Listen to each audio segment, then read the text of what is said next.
Welcome to a Between Bites Piecemeal episode. Piecemeal is a podcast hosted by the Emily Program, and Between Bites are short episodes addressing topics you want to know more about. Piecemeal covers topics related to eating disorders, body image, and how society may influence our thinking. Please use your discretion and reach out for support as needed. I'm your host, Jillian Lampert, and for Between Bites, you get just me. Welcome.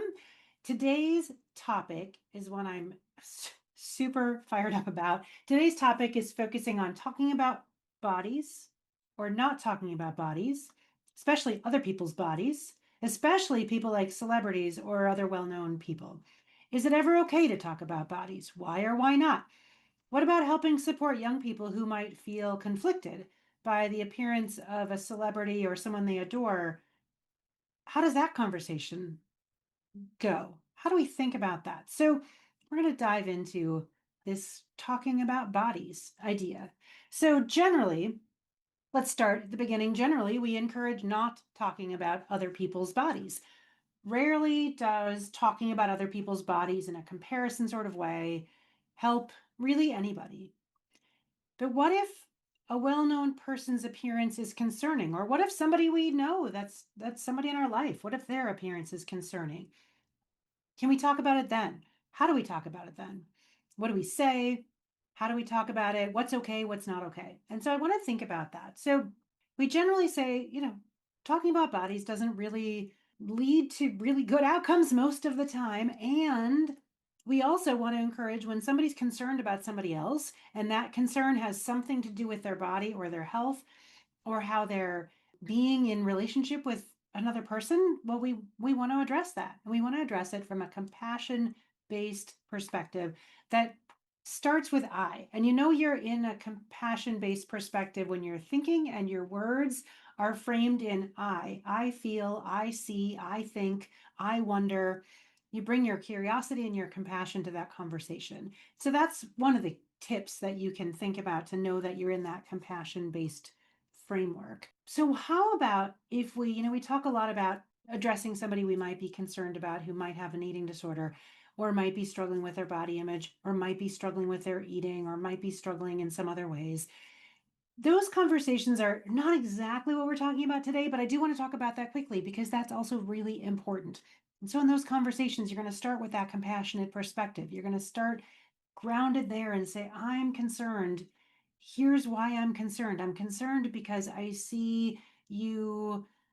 Maybe this is an athlete and they're running track. It might be something like, I know that you love track and you love the sport, and I see you running. It seems like a lot more than your teammates, and it seems like you are running beyond what your coach is recommending. And I'm concerned that you might get injured. I'm concerned that you're not fueling that adequately. Can we talk about that? So you're really offering your concern and you're inviting the person to talk with you about your concern. And that's a fine line, right? You're not talking about them per se, you're talking about your concern about them. But that frame of, I'm bringing you this concern, can we talk about that, can be helpful.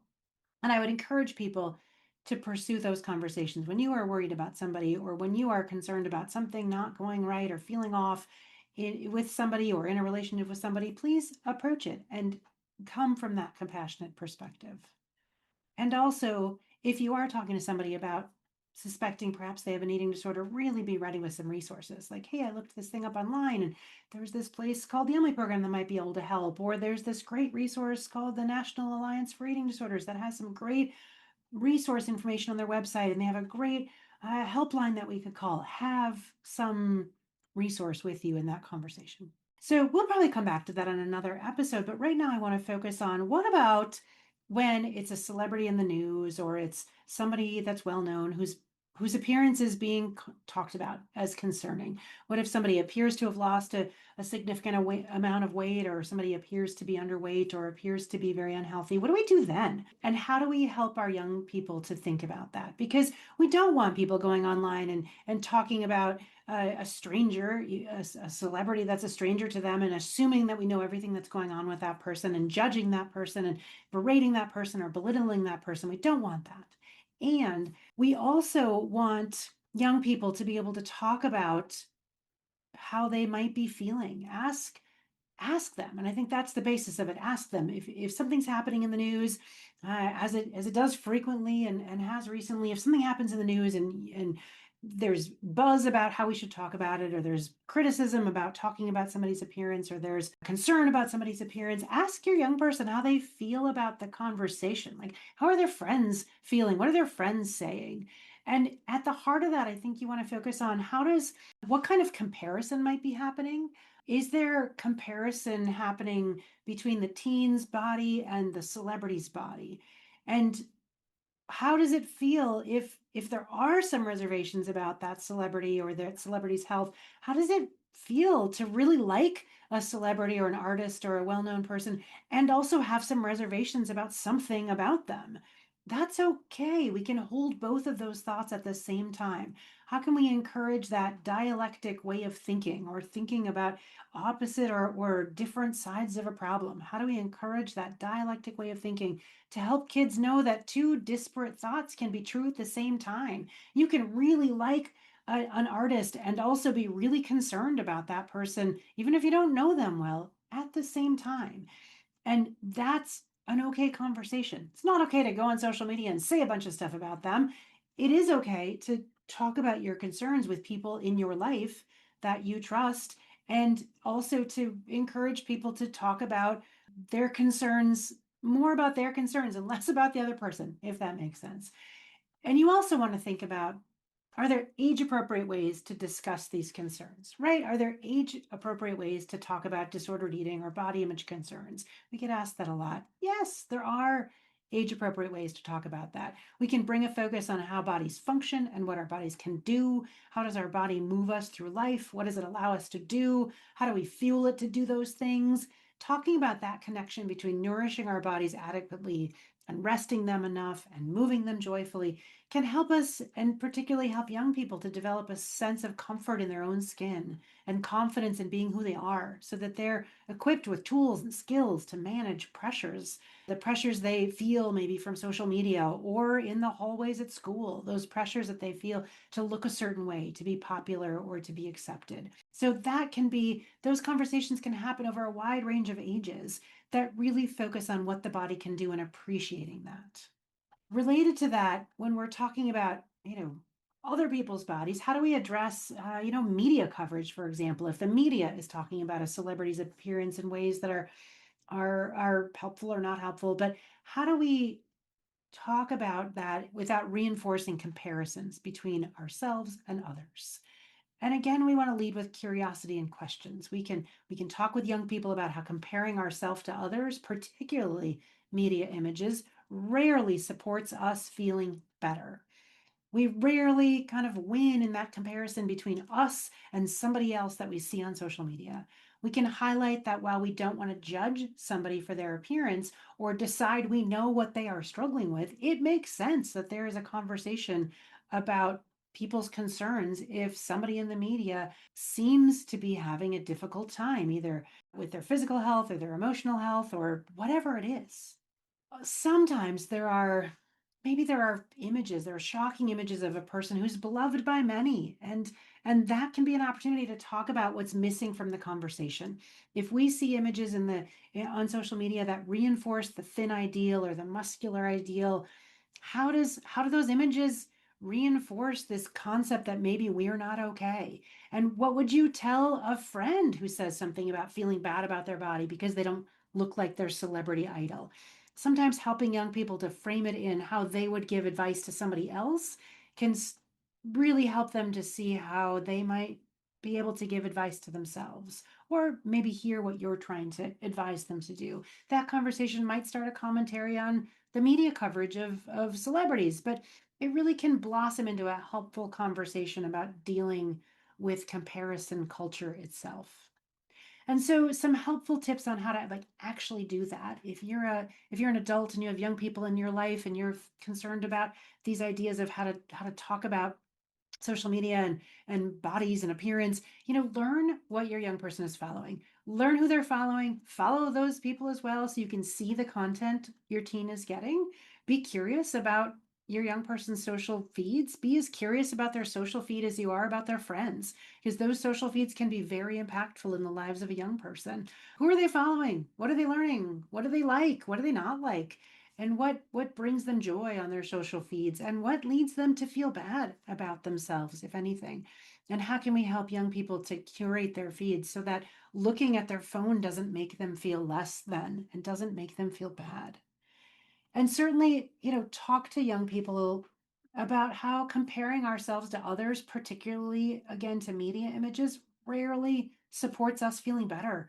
Ask them if they ever find themselves comparing their body to media images, and what is that like, and how do they come out in that comparison? Make sure to ask questions, particularly if there's a conversation about a particular celebrity or well-known person. What is this? How is what that celebrity appears to be doing or saying impacted by the people that surround them? When we think about, celebrities or famous people or well-known people, they're not in isolation. There are producers and directors and costumers and makeup artists and all sorts of people highlighting certain aspects of that person. And how is that contributing to supporting a thin ideal or a muscular ideal? What products are they selling?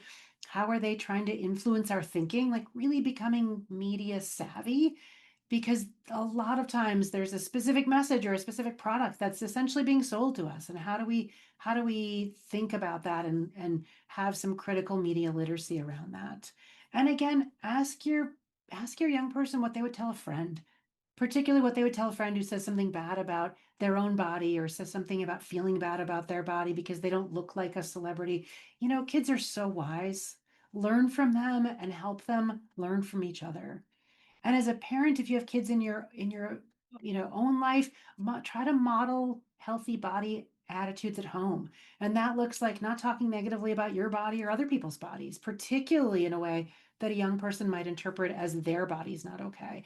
Things like, I have to go on a diet, or do these pants make me look fat, or I'm going to wear my fat clothes today. Those are all comments that a parent might be making about themselves that are not helpful to themselves, but their child can interpret as also being about them. So being really aware of what we're saying to ourselves and asking ourselves, is that helpful to me? Is that kind to me? And what impact might that have on people that hear it? And that leads us to appreciating our bodies for what it can do and teaching kids to appreciate their bodies. Our bodies are amazing, amazing things that help us do so many activities and carry us through the day. And how do we appreciate our body for what it can do, even if we don't love everything about it? When it comes to food, we want to really ditch the clean plate club. If you grew up with a clean plate club of cleaning your plate before something else would happen, we want to teach kids to eat when they're hungry and stop eating when they're satisfied, and talk with them about what hunger and fullness feel like in their bodies, because that can be different for different people. And overeating or cleaning your plate when you're past fullness doesn't really help anybody that doesn't have adequate food, and it doesn't help the person who's overeating in that time just to satisfy a rule that's put out there. So I'll leave you there. I'm going to add one last caveat that if you are thinking about somebody that that might be struggling with their body image, or their eating, or you have concern about your own relationship with your body or relationship with food, when you're worried it might be a problem, get professional support. Don't wait until you're sure it's a problem. We know that eating disorders have the second highest mortality rate of any mental health diagnosis, so early intervention is key to recovery and health. It isn't a phase, it's not a passing fad. And even if it was a phase or a passing fad, this is dangerous and deserves professional attention. So please, if you are struggling yourself or know somebody who might be, please reach out for help. If you enjoyed today's episode of Piecemeal, please subscribe, rate, or leave a review on Apple Podcasts or wherever you listen. Learn more about us at emilyprogram.com or find the Emily Program on social media. Piecemeal is produced by the amazing podcast team at the Emily Program. Until next time, take care. Thanks for listening.